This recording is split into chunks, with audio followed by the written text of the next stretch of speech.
ನೀವು ನೋಡ್ತಾ ಇದ್ರೆ ಸ್ಟೇಟ್ ನ್ಯೂಸ್ ಡಾಟ್ ಲೈವ್. ನಾನು ಕಲಾನ್ವಿತಾ ಜೈನ್ ಕೆರ್ವಾಶೆ. ನನ್ನ ಜೊತೆ ಲವ್ ಸೀಸನ್ ಅನ್ನುವಂಥ ಸಿನಿಮಾದ ನಾಯಕ ನಟ ಮುಕುಂದ ರಾಮಸ್ವಾಮಿ ಅವರಿದ್ದಾರೆ. ಬನ್ನಿ ಅವ್ರ ಜೊತೆ ಮಾತನಾಡಿಸ್ತಾ ಹೋಗೋಣ. ಅವರ ಚೊಚ್ಚಲ ಸಿನಿಮಾದ ಎಕ್ಸ್ಪೀರಿಯನ್ಸನ್ನು, ಅನುಭವಗಳನ್ನು ಕೇಳ್ಕೊಂಡು ಬರೋಣ. ಹಾಯ್, ಹೇಗಿದ್ದೀರಾ? ಚೆನ್ನಾಗಿದ್ದೀನಿ ಮ್ಯಾಮ್, ನೀವು? ನಾನಂತೂ ಸೂಪರ್ ಆಗಿದ್ದೀನಿ. ಮೊದಲನೇ ಸಿನಿಮಾ ಲವ್ ಸೀಸನ್ಸ್. ನಿಮ್ಮ ಪಾತ್ರದ ಬಗ್ಗೆ ಹೇಳಿ. ನನ್ನ ಪಾತ್ರ ರಾಮ್ ಅನ್ನೋ ಕ್ಯಾರೆಕ್ಟರ್ ಪ್ಲೇ ಮಾಡ್ತಿದ್ದೀನಿ. 3 ಡಿಫ್ರೆಂಟ್ ಏಜ್ ಗ್ರೂಪ್ಸಲ್ಲಿ ಕಾಣಿಸ್ಕೊಳ್ತಿದ್ದೀನಿ. ಐ ಮೀನ್ 3 ವೇರಿಯಸ್ ಲೈಫಲ್ಲಿ ನಡೆಯುವಂಥ ಘಟನೆಗಳಲ್ಲಿ 16 ವರ್ಷದ ಹುಡುಗನಾಗಿ, ಮತ್ತು 20 ವರ್ಷ ಮತ್ತು 24 ವರ್ಷದ ಹುಡುಗನಾಗಿ ಕಾಣಿಸ್ಕೊಳ್ತಿದ್ದೀನಿ.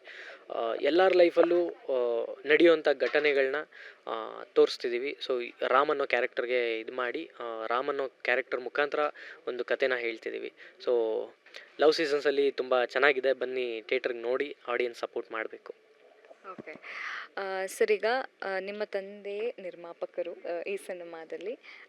ಸೊ ಎಷ್ಟು ಖುಷಿ ಆಯಿತು ಅಂದರೆ ತಂದೆಯ ಜೊತೆ ನಿರ್ಮಾಣದ ಜೊತೆಗೆ ಆ್ಯಸ್ ಅ ಹೀರೋನಾಗಿ ಕಾಣಿಸಿಕೊಳ್ತಾ ಇರೋದು, ಅದರ ಬಗ್ಗೆ ಹೇಳಿ. ತುಂಬಾ ಖುಷಿ ಇದೆ ಮ್ಯಾಮ್. ಯಾಕೆಂದರೆ ಒಂದು ಹೊಸ ಪ್ರೊಡಕ್ಷನ್ ಹೌಸು ನಮ್ಮ ಇಂಡಸ್ಟ್ರಿಗೆ ಬರ್ತಿದೆ. ವೆಲ್ಕಮ್ ಮಾಡಬೇಕು ಜನ. ಒಳ್ಳೆ ಕಂಟೆಂಟ್ಸ್ ಮುಖಾಂತರನೇ ಬರ್ತೀವಿ. ಸುಮ್ಮನೆ ನನ್ನ ಸಿನಿಮಾ ಅಂತಲ್ಲ, ಬೇರೆ ಸಿನಿಮಾ ಮಾಡಿದ್ರು ಒಂದು ಒಳ್ಳೆ ಕಂಟೆಂಟ್ ಜೊತೆನೇ ಬರುತ್ತೆ ಈ ಪ್ರೊಡಕ್ಷನ್ ಹೌಸು. ಮತ್ತು ನಮ್ಮ ತಂದೆಯವರು ತುಂಬ ಖುಷಿ ಇದ್ದಾರೆ ಔಟ್ಪುಟ್ ನೋಡೋದಾದಮೇಲೆ. ಅದಕ್ಕೂ ಮುಂಚೆ ಸ್ವಲ್ಪ ಡೌಟ್ ಇತ್ತು, ಹುಡುಗರು ಏನು ಮಾಡ್ತಾರೋ ಅನ್ನೋದು. ಫಸ್ಟ್ ಕಾಪಿ ತೋರಿಸಿದ್ಮೇಲೆ ತುಂಬ ಖುಷಿಪಟ್ಟು, ನಿಮ್ಗೇನು ಅನಿಸುತ್ತೋ ಅದು ಮಾಡಿ, ಪ್ರಮೋಷನ್ಸು ಎಷ್ಟು ಮಾಡಬೇಕು ಅಂದ್ಕೊಂಡಿದ್ದೀರೋ, ನಿಮ್ಗೆ ಏನು ಬೇಕೋ ಅದೆಲ್ಲ ಮಾಡ್ಕೊಳ್ಳಿ, ತುಂಬ ಖುಷಿಯಾಗಿದೆ, ನನಗಂತೂ ಸ್ಯಾಟಿಸ್ಫ್ಯಾಕ್ಷನ್ ಆಗಿದೆ, ಸೊ ಚೆನ್ನಾಗಿ ಮಾಡಿ ಅಂತಲೇ ಹೇಳಿದ್ದಾರೆ. ಅಂದರೆ ಈಗ ಒಂದು ಮಾತಿದೆ ಮುಕುಂದ ಅವರೇ, ಇತ್ತೀಚೆಗೆ ಸಿನಿಮಾಗೆ ಥಿಯೇಟರ್ಗೆ ಜನ ಬರಲ್ಲ ಅಂತ. ಬಟ್ ನನಗನ್ಸುತ್ತೆ ಯಾವುದೇ ಭಾಷೆಯಾಗಲಿ ಕಥೆ ಚೆನ್ನಾಗಿತ್ತು ಅಂತಂದರೆ ಖಂಡಿತ ಬರ್ತಾರಲ್ಲಿ. ಹೊಸಬ್ರಲ್ಲಿ ಅಥವಾ ಯಾರೇ ಮೆಗಾ ಸ್ಟಾರ್ ಇದ್ದರೂ ಕೂಡ ಖಂಡಿತ ಜನ ಬರ್ತಾರೆ ಅಂತ. ಸೊ ನೀವು ಏನು ಹೇಳ್ತೀರಿ ಈ ಒಂದು ಮಾತಿನ ಬಗ್ಗೆ? ಖಂಡಿತ ಮ್ಯಾಮ್, ಜನ ಕೈ ಬಿಡಲ್ಲ. ಚೆನ್ನಾಗಿದ್ದರೆ ಕಂಟೆಂಟ್ಸ್ನ ಕೈ ಹಿಡಿತಾರೆ. ಮೇ ಬಿ ಸ್ಟಾರ್ಟಿಂಗ್ ಸ್ವಲ್ಪ ತೊಂದರೆ ಆಗ್ಬೋದು, ಯಾಕೆಂದರೆ ಹೊಸಬರು ಜನಕ್ಕೆ ರೀಚ್ ಆಗೋದು ಸ್ವಲ್ಪ ಕಷ್ಟ ಆಗ್ಬೋದು. ಸೊ ಕಷ್ಟ ಲೇಟ್ ಆದರೂ ಬಟ್ ಚೆನ್ನಾಗಿ ಆಡಿಯನ್ಸ್ ನೋಡ್ತಾರೆ. ಚೆನ್ನಾಗಿರ್ಬೇಕಷ್ಟೇ, ಅವ್ರಿಗೆ ಎಕ್ಸೈಟ್ ಅನಿಸ್ಬೇಕು, ಅವ್ರಿಗೆ ಹೊಸತನ ಅನಿಸ್ಬೇಕು. ಆಡಿಯನ್ಸ್ಗೆ ನೋಡಿದಾಗ ಹೊಸತನ ಅನಿಸಿದಾಗ ನಿಜವಾಗ ಖಂಡಿತ ಕೈ ಹಿಡಿತಾರೆ ಮ್ಯಾಮ್. ಓಕೆ. ಲವ್ ಸೀಸನ್ಸ್ ಅಂತ ಅಂದರೆ ನೀವು ಆವಾಗಲೇ ಹೇಳಿದ್ರಿ 3 ಸೀಸನ್ಗಳು ಅಂತ. ಸೊ ನಿಮ್ಮ ಬದುಕಲ್ಲಿ ಮೊದಲ ಲವ್ ಏನಾದರೂ ಇದೆಯಾ, ಹೇಗೆ? ಇದೆ ಮ್ಯಾಮ್. ಸಿನಿಮಾ ನಾನು 4 ವರ್ಷದ ಹುಡುಗನಿದ್ದಾಗಿಂದನೂ ಸಿನಿಮಾ ಜೊತೆ ಪ್ರೀತಿಯಲ್ಲಿ ಬಿದ್ದುಬಿಟ್ಟಿದ್ದೀನಿ. ಸೊ ಅದೇ ಇಲ್ಲಿವರೆಗೂ ಕರ್ಕೊಂಬಂದಿದೆ, ಇನ್ನು ಮುಂದೆ ಕರ್ಕೊಂಡೋಗುತ್ತೆ. ಸೊ ಫಸ್ಟ್ ಲಾಸ್ಟ್ ಸಿನಿಮಾನೇ ನನ್ನ ಲವ್.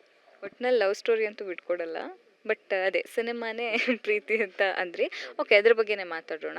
ಯಾಕೆ ಸಿನಿಮಾಗೆ ಅಷ್ಟು ಅಂದರೆ ಯಾಕೆ ಅದನ್ನು ಸಿನಿಮಾ ಮಾಡಬೇಕು ಅಥವಾ ನಟನಾಗಿ ಬರಬೇಕು ಅಂತ ಯಾಕೆ ಅನಿಸ್ತು ಅಂತ? ಅದು ಗೊತ್ತಿಲ್ಲ ಯಾಕೆ ಅಂತ. ಬಟ್ 4 ವರ್ಷ ಹುಡುಗನಿದ್ದಾಗ ಒಂದು ಸಿನಿಮಾ ನೋಡಿದ್ದೆ, ತೆಲುಗುದ ಮಾಸ್ ಸಿನಿಮಾ, ನಾಗಾರ್ಜುನ ಸರ್ದು. ಅಲ್ಲಿಂದ ನನಗೆ ಅನಿಸಿದ್ದು, ಅವ್ರು ಇನ್ಸ್ಪೈರ್ ಮಾಡಿದ್ದು ಅಂದರೆ ನಾನು ಈ ಥರ ಸ್ಕ್ರೀನ್ ಮೇಲೆ ಕಾಣಿಸ್ಕೋಬೇಕು, ನಾನು ಈ ಥರ ಮಾಡಬೇಕು. ಅಲ್ಲಿಂದ ಆಸೆ ಹುಟ್ಟಿದ್ದು. ಹೋಗ್ತಾ ಹೋಗ್ತಾ ಇನ್ನೂ ಹೆಚ್ಚಾಯಿತು, ಸ್ಟ್ರಾಂಗ್ ಆಯಿತು. ನನ್ನಲ್ಲೇ ನಾನು ಏನಾಗಬೇಕು ಅಂದರೆ ಹೀರೋ ಆಗಬೇಕು, ಸಿನಿಮಾದಲ್ಲಿ ಕೆಲಸ ಮಾಡಬೇಕು ಅನ್ನೋದೇ ಇತ್ತು ನನಗೆ. ಸೊ ಅಲ್ಲಿಂದನೇ ಉಟ್ಕೊಂಡಿದ್ದು ಮ್ಯಾಮ್. ಅದು ಗೊತ್ತಿಲ್ಲ ಏನಕ್ಕೆ ಪರ್ಟಿಕ್ಯುಲರ್ ಏನು ರೀಸನ್ ಅಂತ, ಬಟ್ ಅಲ್ಲಿಂದನೇ ನನ್ನ ಆಸೆ ಅಲ್ಲಿಂದನೇ ಉಟ್ಕೊಳ್ತು. ಓಕೆ. ಲವ್ ಸೀಸನ್ ಅನ್ನುವಂಥ ಸಿನಿಮಾ ಜುಲೈ 3ಕ್ಕೆ ರಿಲೀಸ್ ಆಗ್ತಾ ಇದೆ. ಸೊ ಏನು ಹೇಳ್ತೀರಿ? ಹಾಡುಗಳಂತೂ ನಿಜವಾಗ್ಲೂ ಅದ್ಭುತವಾಗಿದೆ. ಎಲ್ಲ ಹಾಡುಗಳನ್ನು ಕೇಳಿದ್ರೂ ಕೂಡ ತುಂಬ ಖುಷಿಯಾಗುತ್ತೆ. ಅದ್ರ ಜೊತೆಗೆ ಒಳ್ಳೊಳ್ಳೆ ಸಾಹಿತ್ಯಕಾರರು ಈ ಒಂದು ಸಿನಿಮಾದಲ್ಲಿ ಸಾಹಿತ್ಯವನ್ನು ಬರೆದಿರುವಂಥದ್ದು, ಅದ್ರ ಬಗ್ಗೆ ಹೇಳಿ. ಫಸ್ಟ್ ಆಫ್ ಆಲ್ ಈ ಸಿನಿಮಾ ನಾವು ಒಪ್ಕೊಂಡಾಗ, ಮ್ಯೂಸಿಕ್ ಡೈರೆಕ್ಟರ್ನ ಸರ್ಚ್ ಮಾಡಿದಾಗ, ಒಂದು ಸರಳ ಪ್ರೇಮ ಕಥೆ ಹಿಟ್ಟಾಗಿತ್ತು ಸರ್ದು. ಸೊ ವೈ ನಾಟ್ ಸರ್ನ ಬಿ ಜಿ ಎಮ್ ಸೂಪರ್ ಆಗಿರುತ್ತೆ ಸರ್ದು. ಈ ಸಿನಿಮಾದಲ್ಲೂ ಅಷ್ಟೇ ತುಂಬಾ ಚೆನ್ನಾಗಿ ಮಾಡಿದ್ದಾರೆ ಬಿ ಜಿ ಎಮ್ ಮಾತ್ರ. ಸಾಂಗ್ಸ್ ಏನಿದೆ, ಸಾಂಗ್ಸ್ ಮೀರಿ ಬಿ ಜಿ ಎಮ್ ಇದೆ ಸಿನಿಮಾದಲ್ಲಿ.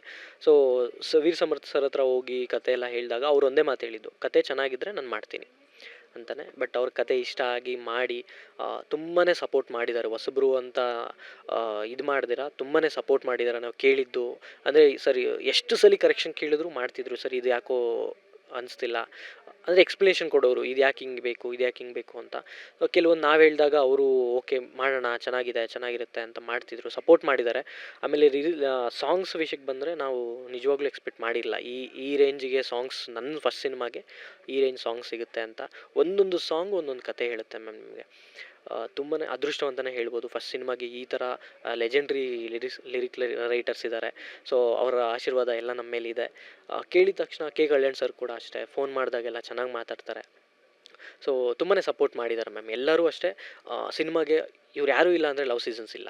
ಎಲ್ಲ ಸೇರಿ ಮಾಡಿರುವಂಥ ಒಂದು ಸಿನಿಮಾ ಇದು. ಓಕೆ.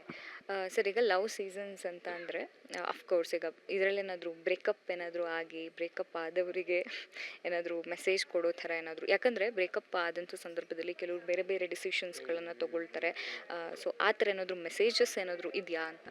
ಖಂಡಿತ ಮ್ಯಾಮ್. ಬಟ್ ಡೈರೆಕ್ಟ್ ಮೆಸೇಜೇ ಹೇಳ್ತಿದ್ದೀವಿ ಅನ್ನೋದಿಲ್ಲ. ಬಟ್ ನೋಡಿದಾಗ ಅರ್ಥ ಆಗುತ್ತೆ ಆಡಿಯನ್ಸ್ಗೆ, ಓ ಈ ಥರ ಮಾಡಬಾರ್ದಿತ್ತು, ಓಕೆ ಈ ಥರ ಸಿಚುವೇಶನ್ ಬಂದರೆ ಈ ಥರ ಮಾಡಬೇಕು. ಬಿಕಾಸ್ ಡೈರೆಕ್ಟ್ ನಾವು ಮೆಸೇಜ್ ಹೇಳ್ತಿದ್ದೀವಿ ಅಂದರೆ ಯಾರೂ ಕೇಳೋರಿಲ್ಲ ಮ್ಯಾಮ್ ಇಲ್ಲಿ.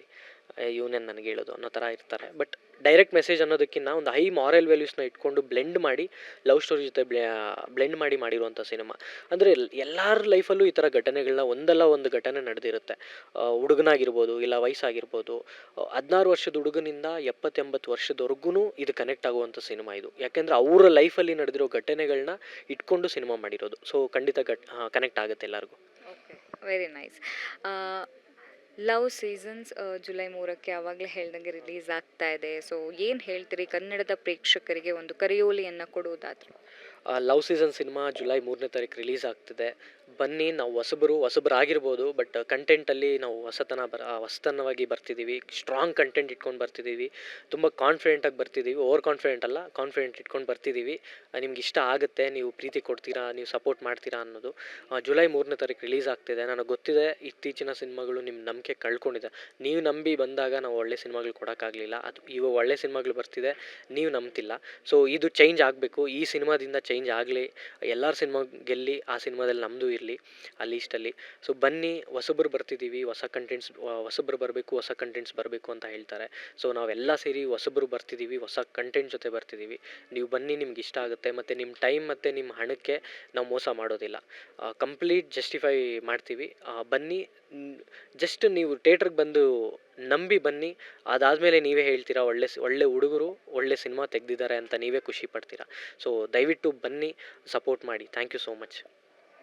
All the very best. thank you. All the very best. ಖಂಡಿತ ಸಿನಿಮಾ ಚೆನ್ನಾಗಿತ್ತು ಅಂತಂದರೆ ಕನ್ನಡದ ಜನತೆ ಖಂಡಿತ ಗೆದ್ದು ಅದನ್ನು ನೋಡಿ ಗೆಲ್ಲಿಸ್ತಾರೆ ಅನ್ನುವಂಥದ್ದು. ಯಾಕಂದರೆ ಸಾಕಷ್ಟು ಸಿನಿಮಾಗಳು ಹೊಸಬ್ರು ಮಾಡಿರೋ ಸಿನಿಮಾಗಳೇ ಗೆದ್ದಿದೆ. ಯಾಕಾಗಲ್ಲ ಲವ್ ಸೀಸನ್ ಅನ್ನುವಂಥ ಸಿನಿಮಾ ಅಲ್ವಾ? So all the very best, ಒಳ್ಳೆಯದಾಗಲಿ. ಓಕೆ, ಇದಾಗಿತ್ತು ಲವ್ ಸೀಸನ್ ಸಿನಿಮಾದ ನಾಯಕ ನಟ ಅವ್ರ ಜೊತೆ ಮಾತುಕತೆ. ಕ್ಯಾಮ್ರಾ ಪರ್ಸನ್ ವೆಂಕಟೇಶ್ ಜೊತೆ ನಾನು ಕಲಾನ್ವಿತಾ ಜೈನ್ ಕೆರ್ವಾಶಿ. State news .live Bengaluru.